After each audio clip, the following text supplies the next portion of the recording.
You know what I could really go for right now? Literally anything that comes in a McDonald's carton, wrapper, or bag.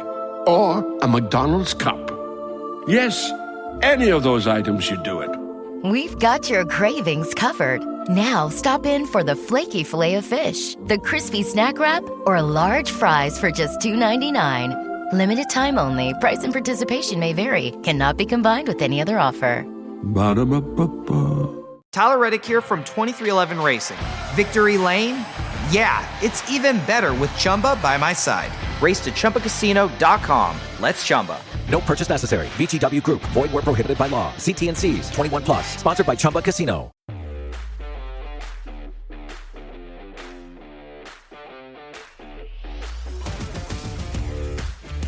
I'm a nobody from nowhere that ain't never done nothing. That's what I am.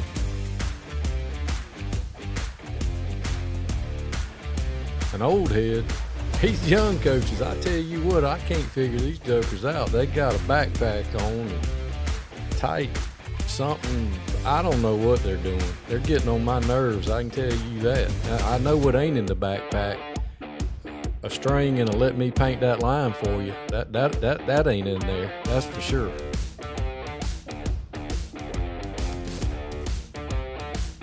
I had a kid the other day. He said, "Hey, Coach, didn't Christopher Columbus write the Pledge of Allegiance?"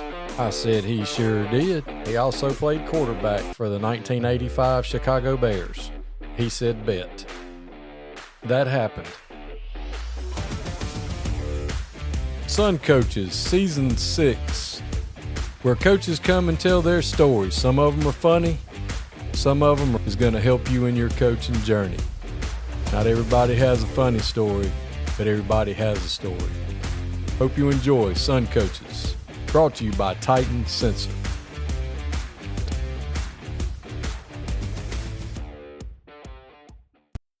Sun Coaches is proud to partner with Titan Sensor for Seasons 6 and 7. Titan is made in the USA, proudly founded and based in Texas. When you connect with Titan, you are not alone. You can collaborate and share templates with other coaches across the country to build reports and foster competition.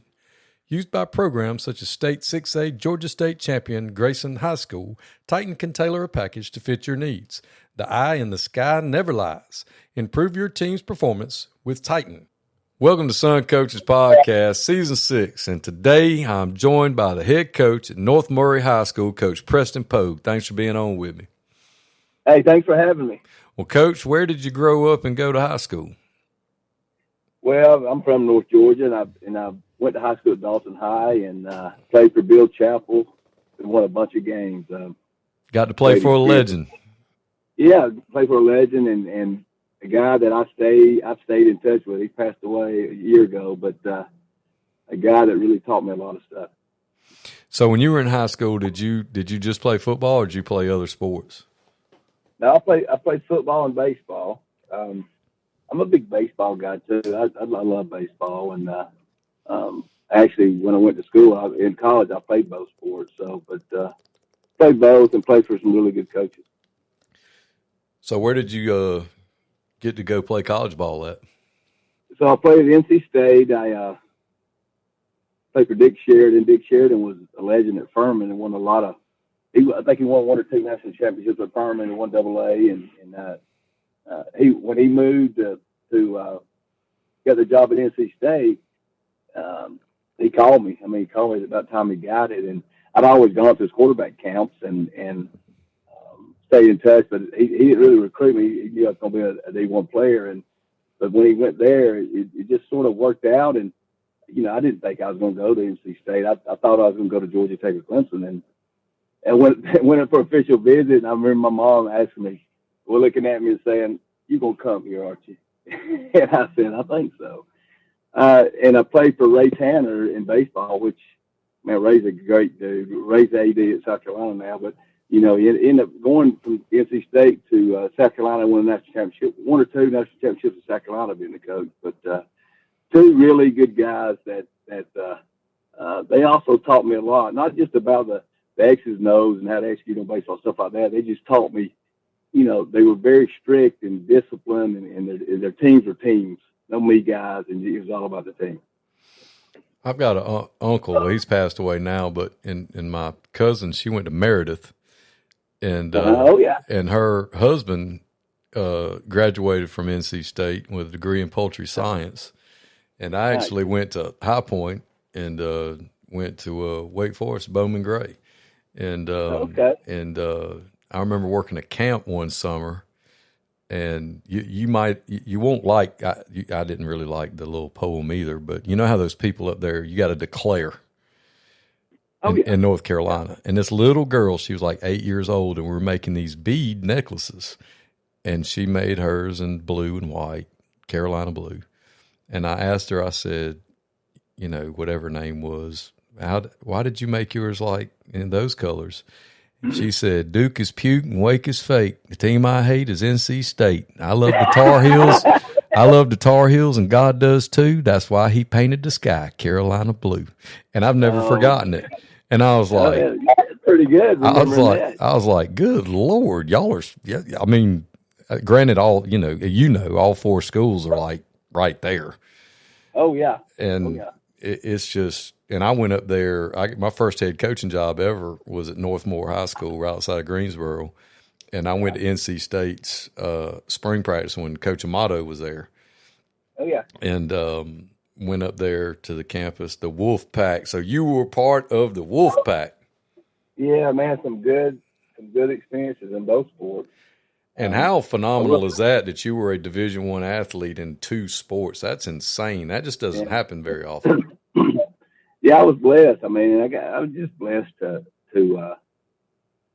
be freakishly athletic and play well. Not just that, but just to be blessed to have opportunity, but playing for really good guys. I mean, that was good. And you talk about Carolina. We had Carolina. My wife graduated from state too, and you know how all these people do. And I'm an SEC guy. I'm pulling for all the SEC schools and blah blah blah.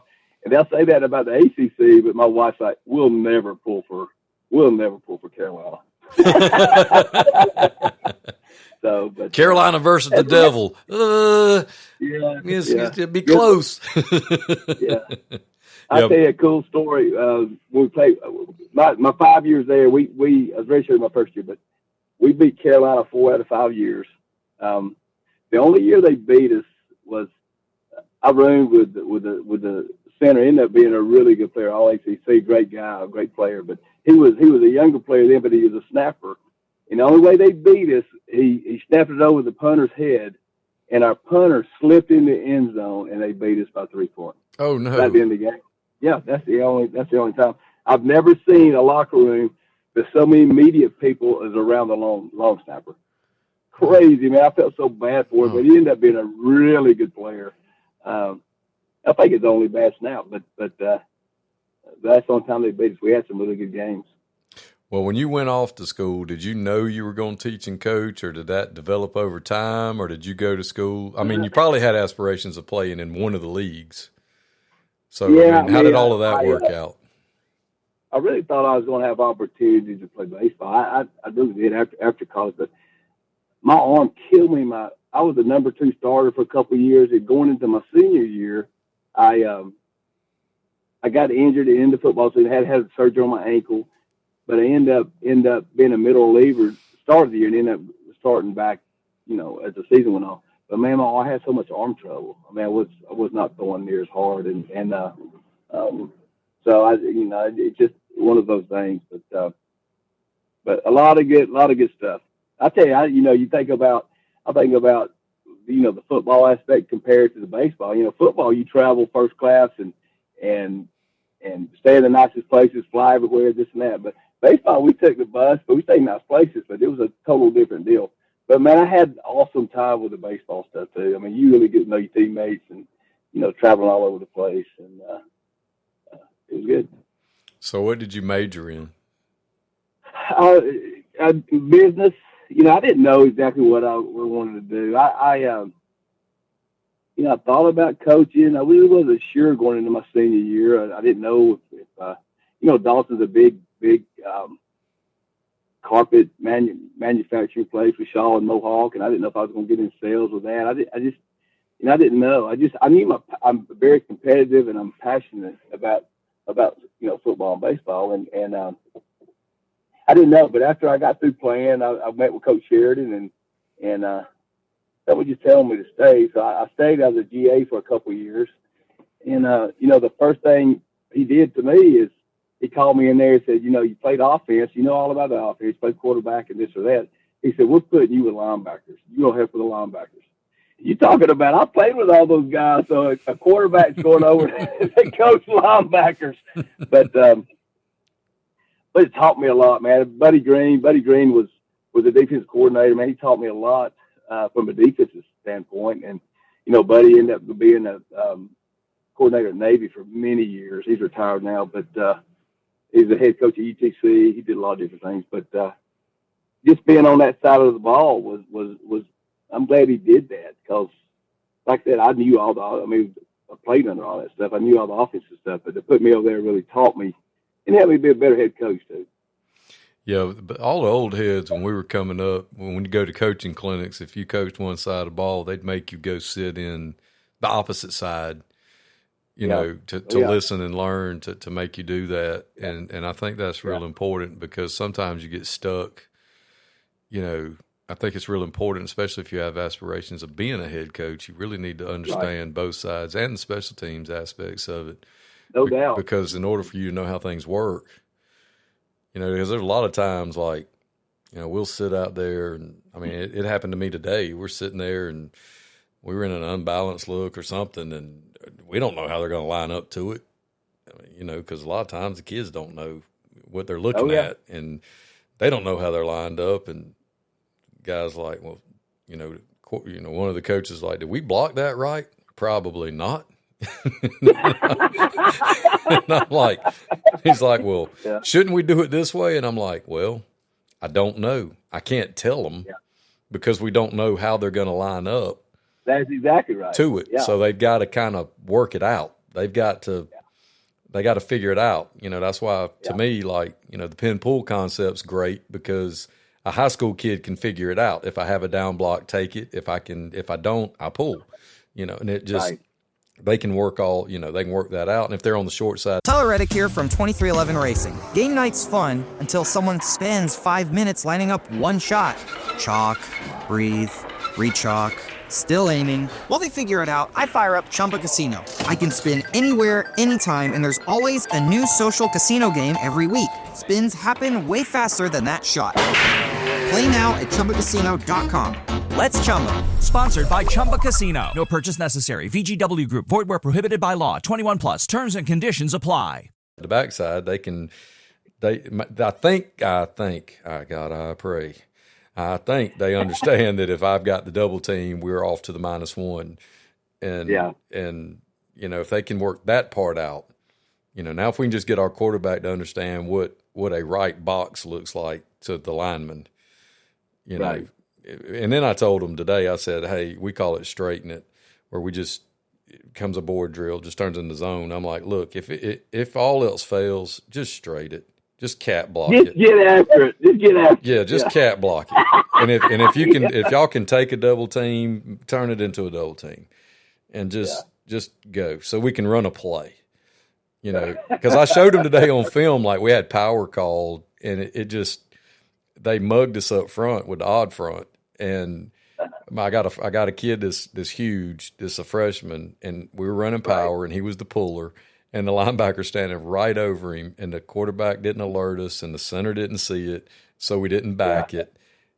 And I said, when we run this play, what are the people in the stands going to say? Y'all ain't blocking nobody, blah, blah, blah. And I said, but if y'all will watch this play, y'all block y'all's tails off. Mm-hmm. We just happen to not account for this guy. The rest of you. And he made the tackle. Yeah, and he smokes us right about the mesh point. Yeah.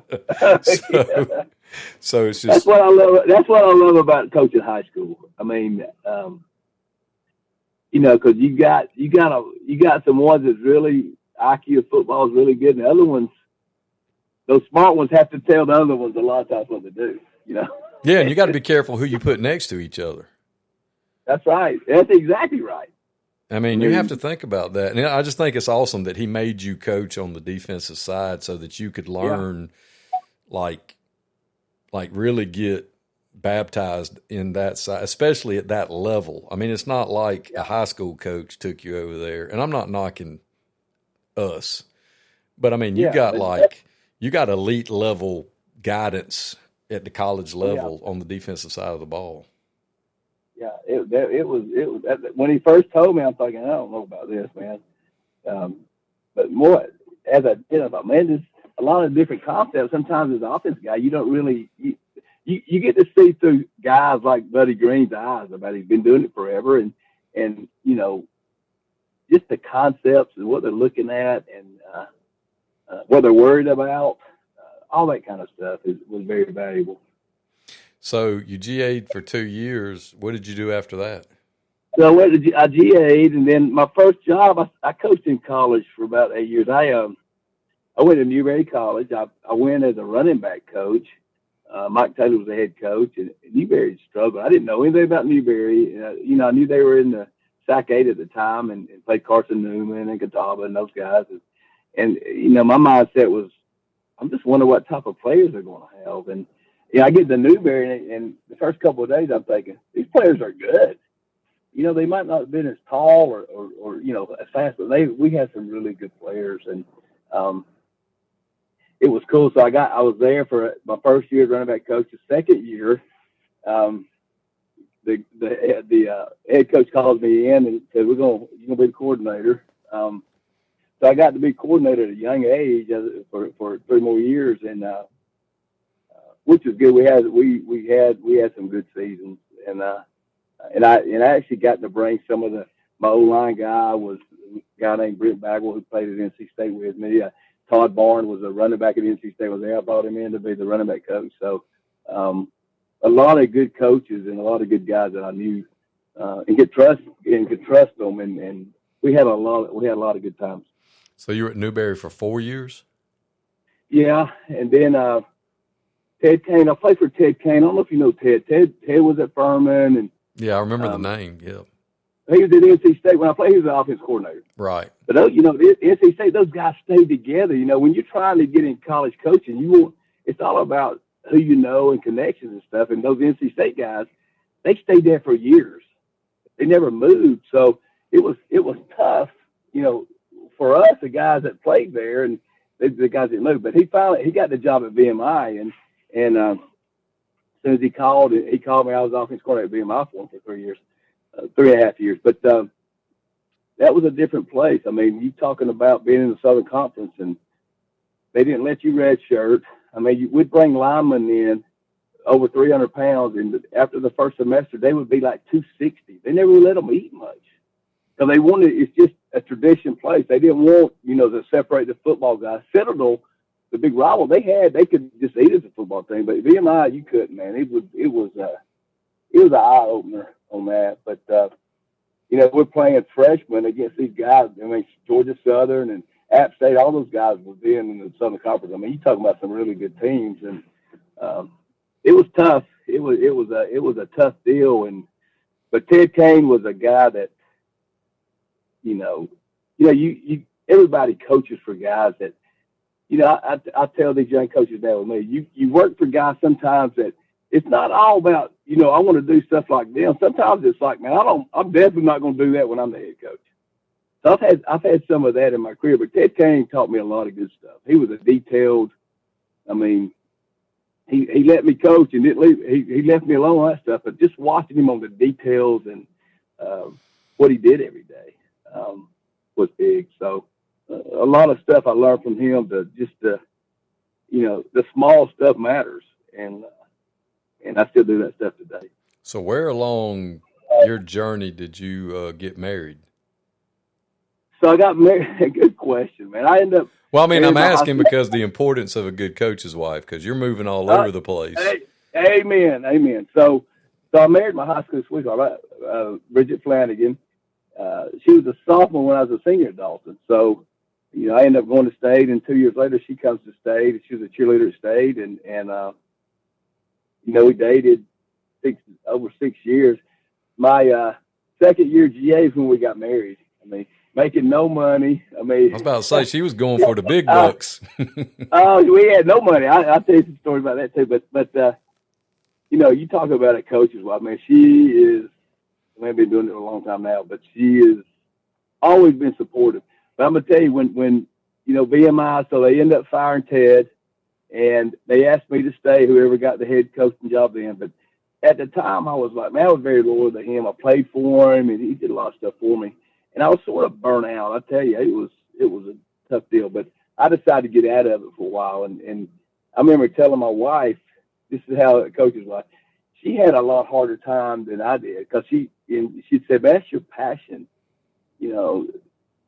Don't go chase something else. I mean, your passion is coaching and helping kids and guiding them, and not just about the X's and O's, but making them be men and great fathers and husbands stuff. So I got out of it for a little while. I ended up going to work for Shaw. I had a cool job. Shaw Industries, one of the largest floor covering manufacturers. I was over all the training and recruiting. So I was recruiting I was recruiting a lot of athletes to be salespeople. And I think about like God's journey. Hey, why would I have that job? And I'm a coach. But after I look at it, man, I was in front of people all the time. I mean, big crowd speaking and managing budgets and $1 million budget. Just doing stuff that, man, it's helped me so much.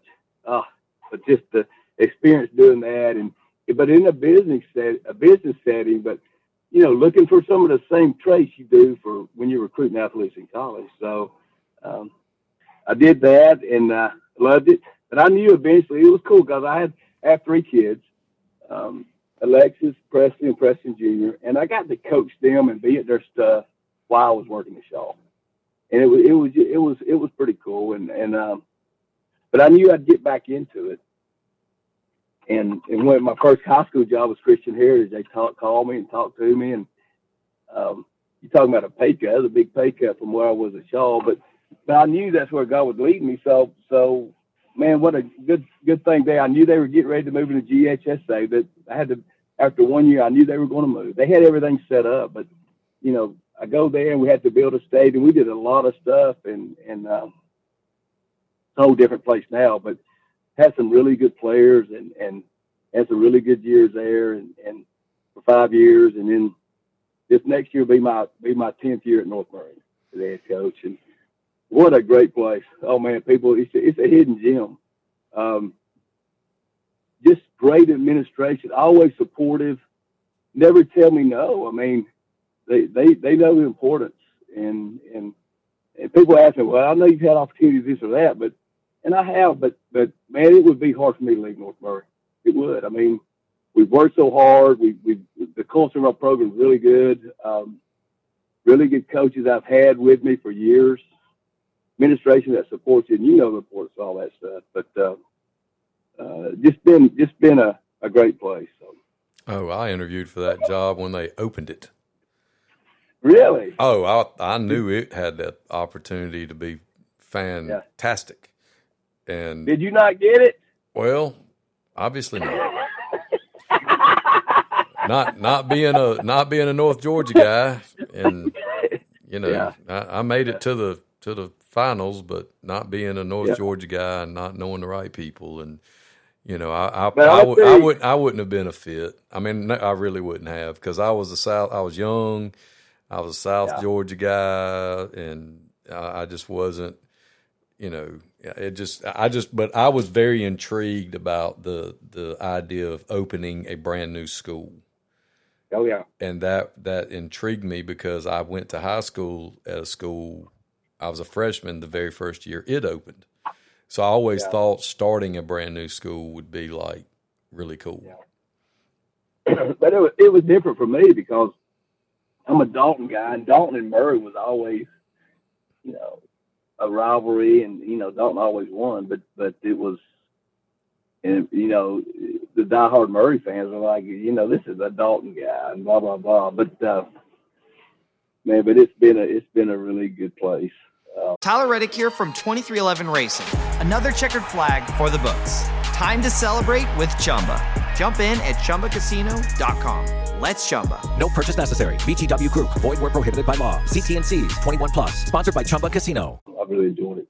So when you went into Christian Heritage and now you've gone into North Murray, when you sit down and you sell your program, what do you sit down and tell them, my program is going to be fill in the blank? Yeah, I mean, my program is going to be you come into my program, the culture is going to be, you're going to be held accountable. You're going to believe you can beat anybody you play. I mean, I think that's very important. It's about the team. People talk about culture, but culture it's the most important thing. But you got to work hard at it as a head coach. But you got to have your assistants. They got to be right there with you. So because the head coach can't do it all. So, but the culture is very strong, and a program that it's not about you. I've had people transfer in this or that, and it's about them, and they figure it out. And I think the success of our program has been that. Somebody said the other day, how do you get your kids to buy in for what you're doing? And I said, there's not really the buy-in is already there. I mean, the culture is there when they step into it, right? If they don't get with the culture, they're outcasts. It's very obvious to see the ones that's not going to make it. They're not going to, or they'll make it, but it's going to be a hard road for them. So, that's you think about programs that's successful. That comes with that. Well, peer pressure is a real thing. Yeah, and I'm very. I told you I played for some guys that it's the little things. But I'll tell you a little thing. Yesterday, we had a 7-on-7 with different teams, and I make my guys keep their helmets on, and we're playing 7-on-7. And the guys, some of the young guys not going to get in there, but they're going to sit over there. They're going to stand over there with their helmets on and stuff. And I told them afterward, I said, I want y'all, after one of the games, I said, I want y'all to watch the other sideline. So everybody who plays, I want you to watch the other sideline, what they look like.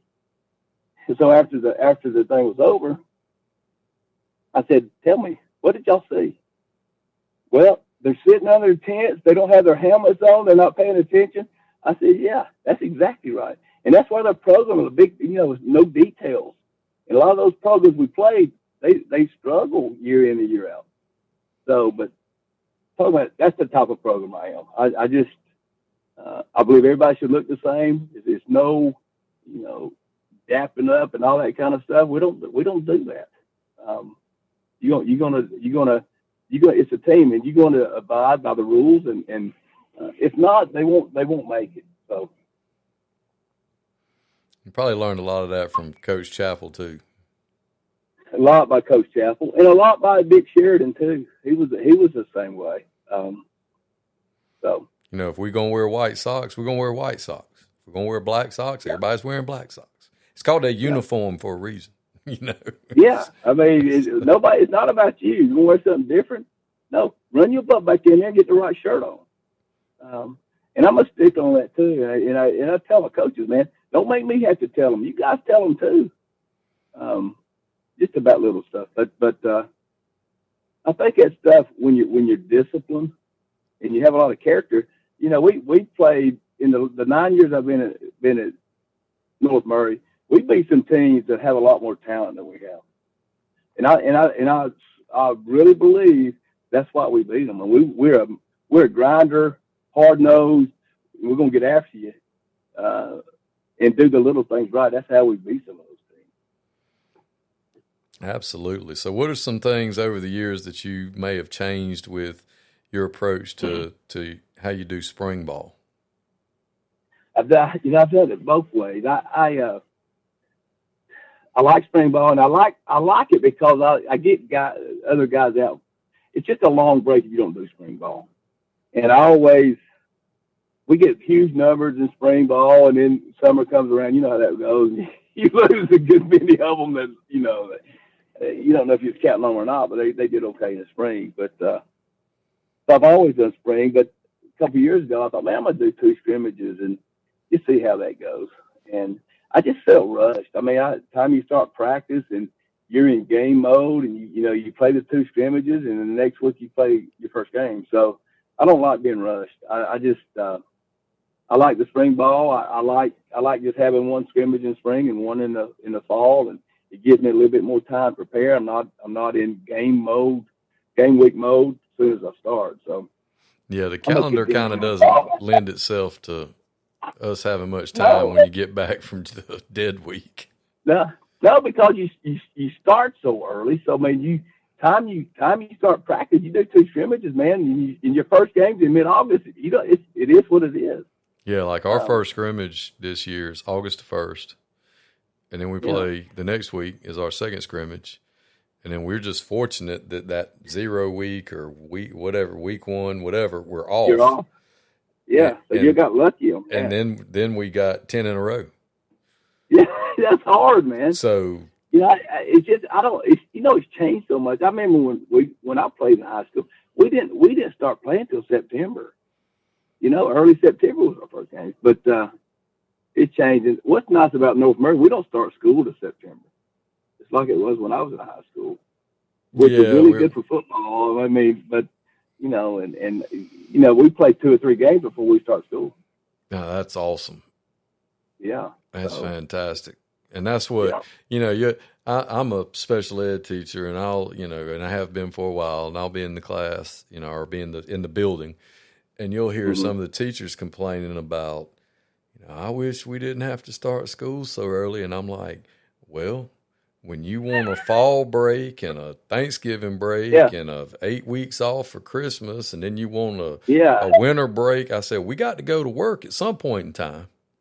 Yeah, there's so many breaks. I'm like, now, if y'all want to do it, if you want to go in September and get out at the end of May like God intended it, then we just going to get out half a day on Wednesday, Thanksgiving week.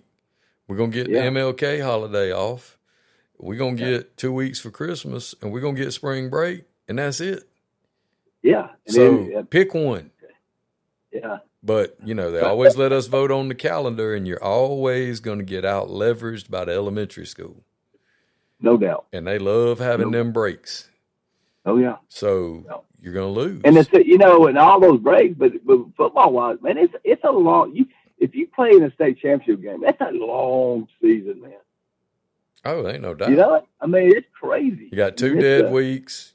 You start August the 1st as your first scrimmage. You got 2 dead weeks, and then you're playing till December or whenever they dictate that we can have the facility.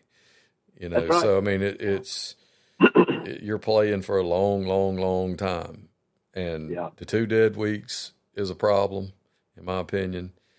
And we talked about it off air.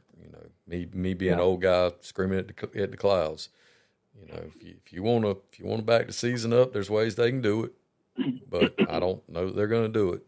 But then I don't think they're going to do it. No, it's never going to happen. And it's good. That's what makes June so. That's what makes everybody run around crazy in June, and you're stroking out because so and so's not here this week, or so and so's at a OV, or this kid had basketball, or he had baseball. That's exactly right. That's right. And they're not getting to go do other things, and we're having a stroke, and we're like, well. The kids should be able to do other things. And in the old days, June was like, well, we're going to come in 3 days a week, and if y'all make it, great. And, now after July the 4th, you got to be here. That's right. But now it's like, June, you got to be here. It's just. You got to be here. And there's nothing wrong with it, but it's just changed. Some of the young guys, they do way too much. I mean, they might go to 2 or 3 707 back to back days, and then go to a paddock. I mean, it's just so close together. That's hard. I mean, that's a lot. My thoughts on that. I can't afford to get somebody hurt. I mean, I do the 707, some of the paddock stuff, but I don't do a whole lot of it. Not like I used. I don't do as much as I used to, but I like some of that stuff, and I love the rep aspect of it. And I love to compete, but sometimes that's too much. Too much, man. Well, how have you scheduled your summers? I've heard some people, some people do the 4-day a week, and some people have played with the different variations of the 3-day a week. Have you altered that over the years, or have you? Yes, I've always been a Monday through Thursday, June and July. I changed it the last couple of years. And it's worked good. I mean, in June I go Monday, Tuesday, and Wednesday, and in July I go Monday through Thursday. So, but that's what I've done, and it's been good. I mean, of course, it's some Thursday we go 7-on-7 stuff, but for the most part, it's Monday, Tuesday, and Wednesday in June. Yeah, I think that some of my buddies did that. And they said, "I'm telling you, Preston, you need to try. It's good." I mean, and I, old school guy thinking, "Nah, man, 3 days. We probably need at least go 4 days." And in June, but I tell you, it's worked well, and plus you give these guys a little bit of summer too. I mean, well, it allows you to have some summer, spend some time with your kids. That's exact. Amen. And your assistant coaches to have a summer too. I mean, because once June gets here, I mean, it's on. But it allows the kids to have a summer, and your assistant coaches, and it allows me to have time too. But I'm gonna continue doing that. Yeah, the only question I would have, and I'd want to sit down with people to ask, and the only thing that scares me, especially with the modern child, is the retention. When they leave you on Wednesday and come back on Monday, how much do you have to start over, and how much do they retain? Yeah, it's sort of like we talked about earlier. Some retain it. It don't matter if you went 5 days, and some don't retain it. So I mean, you put them next to one of them smart ones. Yeah. We can't put those two dudes by each other. That's right. I don't know what to do. or like I asked one the other day, "Baby, do you need me to make you a wristband?"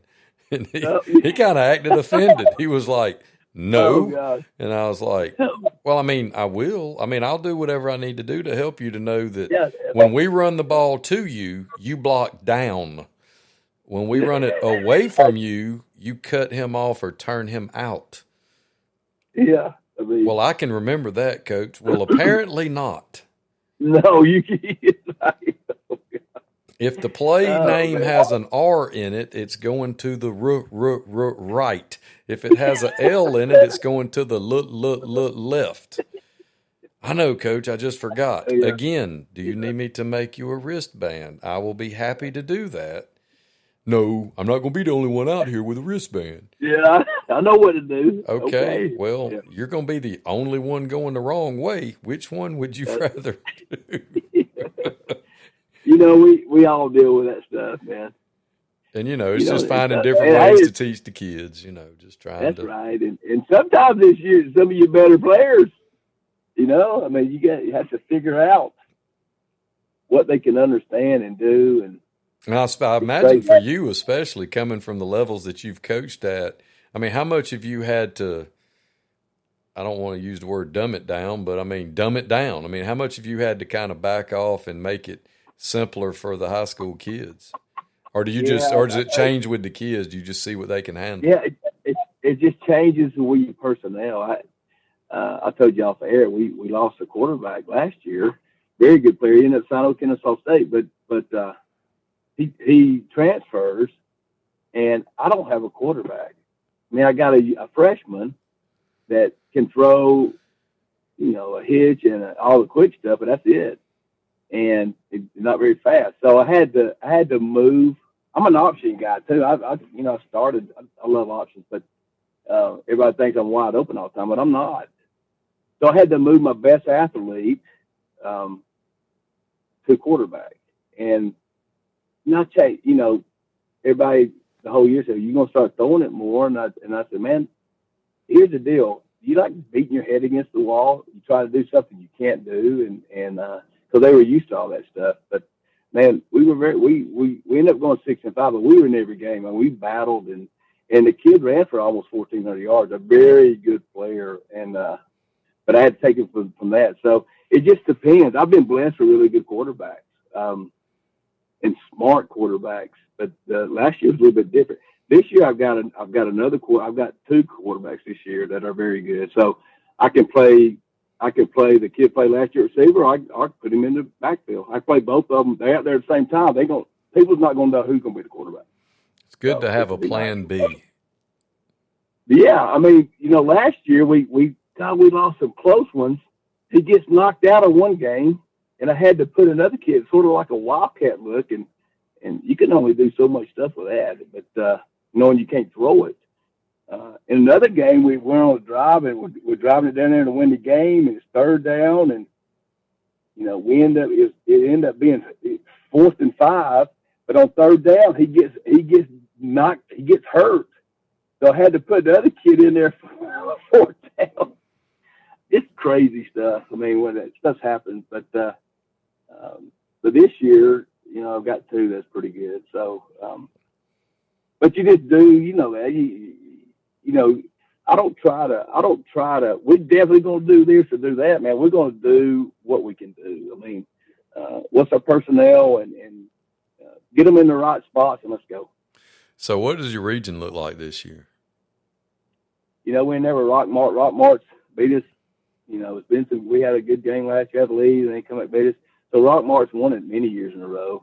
But we played local schools like Ringgold and Lakeview and Color Creek, and but 2 outliers they had in our region was Union County and North Cobb Christian, which is crazy. I mean, they're both are outliers of our region, but they know they appealed and got it, so they're in there with us too. So it's a very competitive region. So this is year 10. Year 10, yep. Year 10, decade. So what else is? So coming back in July, got OTAs, 7-on-7s, or just working on the work? A couple, but we usually we work on us. I mean, I'll do a couple in early July after the off week, after that week, and how July flies by, man. And then I told them today, I said, man, time we get back here and start going, man, we're going to be playing that first scrimmage before you know it. So, let me ask you this: since y'all start school so late, are y'all still able to do camp? Oh yeah. Or do y'all have to? I mean, because the old. I mean, I know you can't really do the old school camp because the way the season is with contact and everything, the dates might not match up. But with y'all not actually having school, are y'all still able to kind of do something similar to the old school camp? Yeah. Oh yeah. We've gone to West Georgia, just us. We're the only ones on campus for about 4 days. That's awesome, man. I miss those days. It's old school like we did it. I mean, which you start school that late, which is awesome.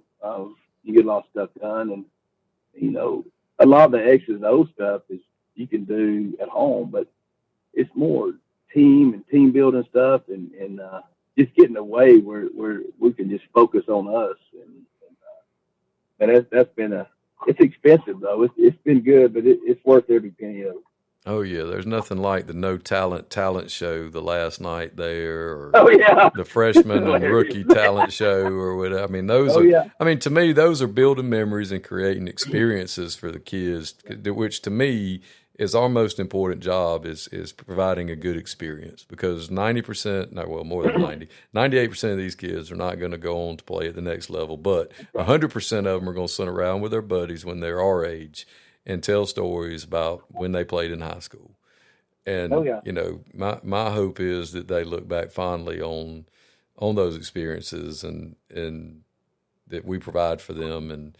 And to me, camp is one of those experiences. I mean, that's something that I wish so much that we could still have. We're going to a 2-day OTA in July at Putnam County, and we're going to go and we're going to spend the night. We're going to stay Tuesday, Wednesday, and come back on Thursday. So that's the closest thing to like camp we're going to have.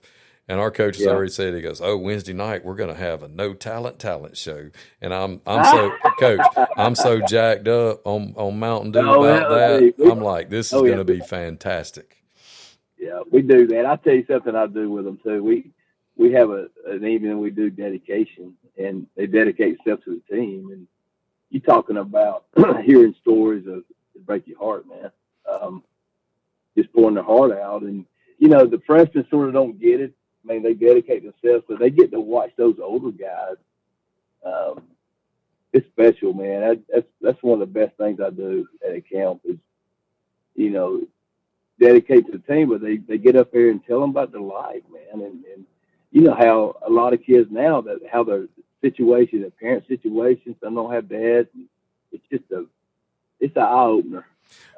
That's one thing Coach Brandon Byram did at Taylor County that was awesome. That the last day the last day of acclimation, we'd all go into the auditorium and he'd take a helmet and he'd make sure it was stickered up. And it had the T on it. And every senior had to stand up there and hold the helmet. And it was what the T means to me. Oh, yeah. I mean, it was kind of the same deal. Those older guys, same deal. I mean, Coach, some of them make you want to go outside and kick your dog. I mean, it was. There ain't no doubt, man. It's like, rough. Man. But you know, you get to know your kids, too. I mean. Oh, yeah. It was great. We get to do that, which is nice. And also, starting that late, the weather never gets us either. I mean, if it's calling for rain or it's going to be really hot, we'll just go in the morning and then meet afterwards. And I mean, you have a lot of time that you can do some stuff. Well, that's the only thing that's got me back in is the guy that I'm working for now, Philip Brown. He's a great guy, and the way that he structures everything is at Dodge County. They'll practice at 6 o'clock in the morning, every morning.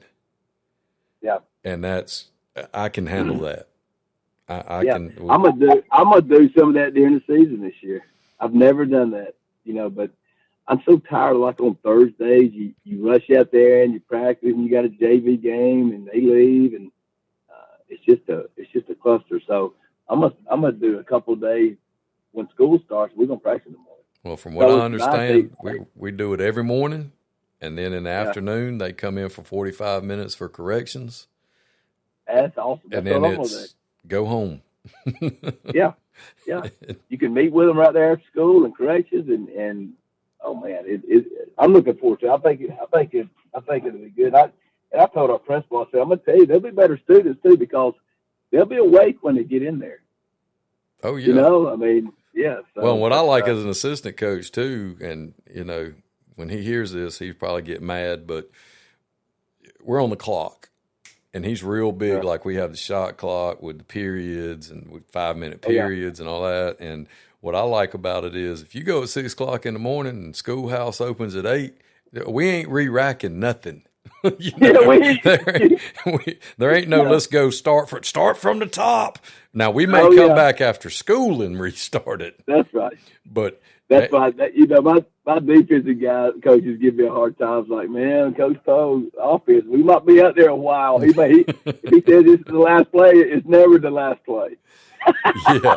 Well, sometimes it bees that way, Oh yeah, that's right. Just how it goes, man. Well, Coach, I can't wait to see what you guys do this year. You've done a fantastic job with that program up there, and everybody's been getting on me about having you on, and I now understand why, because you have one of the most unique and greatest stories that I've heard, and I appreciate you coming on and sharing it with us. Hey, I appreciate you having me. I've enjoyed talking with you. Well, thanks, Coach. If there's ever anything in the world I can do for you, just let me know. Okay, thanks, brother. I'll see you.